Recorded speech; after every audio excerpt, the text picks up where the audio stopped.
Life is a full circle అంటారు కదా. CSK and Dhoni విషయంలో everyday is a full circle అనాలేమో. ఎందుకంటే ఈ సీజన్ అండ్ లాస్ట్ సీజన్లో సిఎస్కే ఫెయిల్ అయినా సరే చెన్నై మ్యాచ్ గెలిచిందంటే మాత్రం తప్పనిసరిగా జరిగే ఎపిసోడ్ ఒకటి ఉంటుంది.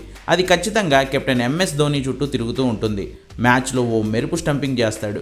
నిన్న కోల్కతా మ్యాచ్లోనూ చేశాడు. నూర్ అహ్మద్ బౌలింగ్లో కళ్ళు మూసుకుని ముందుకు వెళ్ళిపోయిన నరైన్ను మెరుపు వేగంతో స్టంప్ చేశాడు ధోని. వాస్తవానికి ధోని బాల్ పిక్ చేయడానికి చాలా టైం పట్టిన నరైన్ తిరిగి బ్యాట్ క్రీజ్లో పెట్టే సమయంలోపే స్టంప్స్ బద్దలు కొట్టాడు మాహి.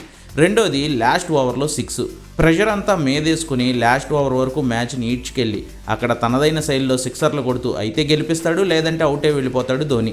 రెండిట్లో ఏదో ఒకటి జరగడం పక్కా. కానీ ఇటీవల కాలంలో ఓడిపోవడమే ఎక్కువ తెలిసినట్లు ఆడుతున్న ధోని రాత్రి మాత్రం గెలిపించాడు. లాస్ట్ ఓవర్లో చెన్నై గెలవాలంటే 9 పరుగులు చేయాలన్నప్పుడు తనొక్కడే బ్యాటర్గా ఉన్న ధోని ఏం కంగారు పడకుండా కూల్గా రసెల్ ఫుల్టాస్ బాల్ను సిక్సర్ బాదేసి చెన్నైకి 2 వికెట్ల తేడాతో విజయాన్ని అందించాడు ధోని. మూడోది ఎల్ఓసి. నిన్న మ్యాచ్ జరిగింది ఈడెన్ గార్డెన్స్ కోల్కతాలో. కానీ చూస్తే మొత్తం ఎల్ఓసి పసుపు సముద్రమే కనబడింది ఎటు చూసినా. ధోనిని చూడడం కోసం ఫ్యాన్స్ భారీగా తరలి వచ్చారు బెంగాల్ మ్యాచ్లో. అలా నిన్న ఎల్ఓసి ఈడెన్ను ముంచెత్తింది. నాలుగోది, ఇంతమంది జనాలను చూశాక కామెంటేటర్ జనరల్గా అడిగే రిటైర్మెంట్ ప్రశ్న.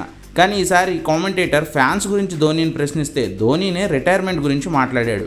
తన అభిమానులంతా తనకి ఇదే లాస్ట్ మ్యాచ్ అనుకుని వస్తారని, వాళ్ళ ప్రేమను పొందడం చాలా గొప్పగా ఫీల్ అవుతానని, అయితే ఏడాదిలో క్రికెట్ ఆడుతోంది 2 నెలలే కాబట్టి వచ్చే ఏడాది ఆడగలనో లేదో ఇప్పుడే చెప్పలేనని, ఓ 7-8 నెలల సమయం గడిచిన తర్వాతే నిర్ణయం తీసుకుంటానని చెప్పాడు మాహి. ఇది ఎప్పుడూ చెప్పేదే, అందుకే అంటున్నాగా ధోని సిఎస్కే మ్యాచ్ అంటే మెరుపు స్టంపింగ్, లాస్ట్ ఓవర్ 6, ఎల్లో సముద్రం, రిటైర్మెంట్ క్వశ్చన్, లైఫ్ రిపీట్స్.